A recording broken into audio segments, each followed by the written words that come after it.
So 43 would go something like this. So here's the original equation. So if we're going to solve it algebraically, in the first case, I'm dropping the absolute values and solving, but you would see that this one is not solvable. So if we looked at the other scenario where this equals the negative case, and we go through and solve it, then I get my two solutions for x. So that's one way to do it algebraically. If you're going to do it in your calculator,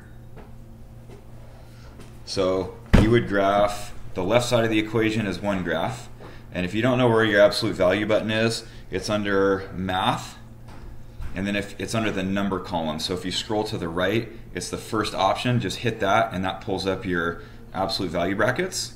So we're going to graph the left side of the equation as one graph, we're going to graph the right side as the other graph. We're going to just find out where they intersect. So when you graph them, they look like this. So we're looking for the x's for where they intersect. So I can see on this graph that they occur at 1 and -3, but if you're not sure, you're going to do it by looking under calc. So I'm going to hit second and calc. I choose intersect. And then if I put wherever I put my, there's 2 points of intersection. So wherever I put my cursor closest to is the one it's going to give me. So if I put it closer to this one, I'll get that one right now.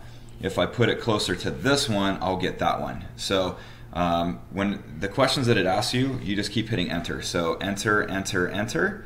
And you can see there's our first solution for x at -3.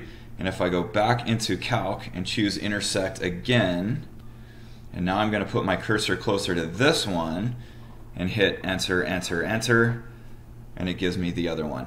So there's my two solutions for x. So that's doing it graphically. And then what I'm showing you here is how I would do it algebraically. So you can try the same thing on 44 and see if that works for you.